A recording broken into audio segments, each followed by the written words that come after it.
Hi, welcome to the Gen X Reference Desk. I think I found the origin of where we as a generation have gotten our purse obsession. The Bermuda bag. Stick around.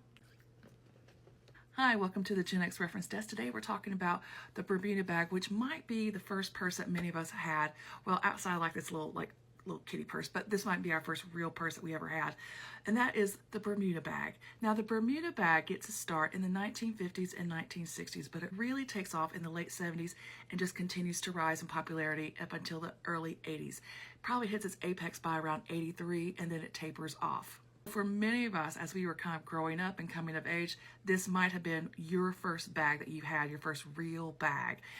This was the first bag that I remember that I can pinpoint started my purse obsession is when I went to school, met my friend Monica in the school supply store, and she shows up with this little bag. It was blue with red piping, and it had white dots, and then it had her name, it had her monogram in this beautiful cursive script, and I was, oh my God, what is that, and where'd you get it, and how do I get one? And she goes, watch this. And she unbuttons it and flips it out from blue to red. Well, I remember like a lot of older girls carrying this bag, like particularly like a lot of teenagers, is that this bag was targeted to us. It was targeted to our generation, to us as coming of age, to young girls, teens, going even into college.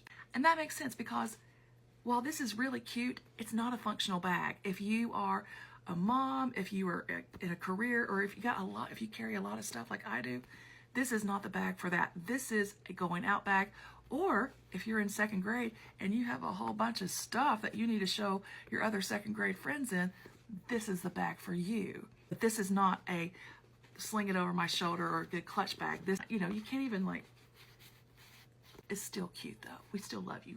And many of you all mentioned that you got it at a store called Pappagallo, which I had never heard of, but realized like they were all over the country, and they were these boutiques that would sell these bags. But then so many other brands came up around it. It was so popular that you could even go to a craft store. You could buy the essentials, the wooden handle, and the shell of the bag, and then you can make your own.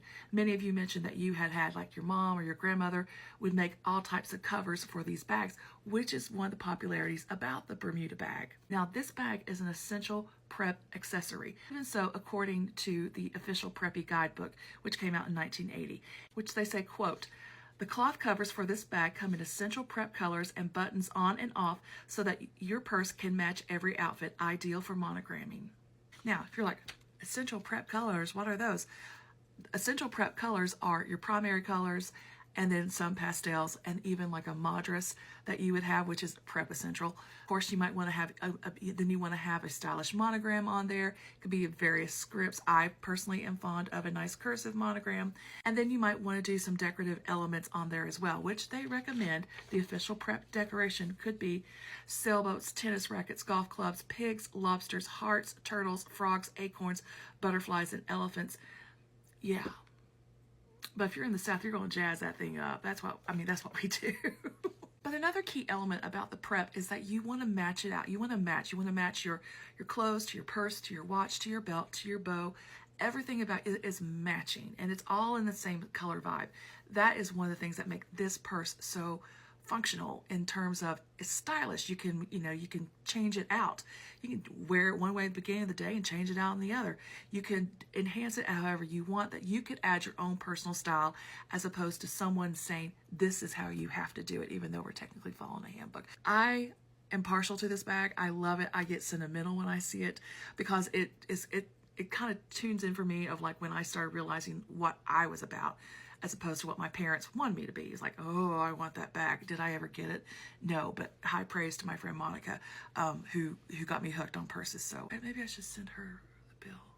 Please let me know about your Bermuda bag, your Pappagallo bag. Did you go to Pappagallo store? What was that store like? I have questions. And did you make your own covers? And do you still have it? Please hit me up in the comments, and I look forward to talking to you soon.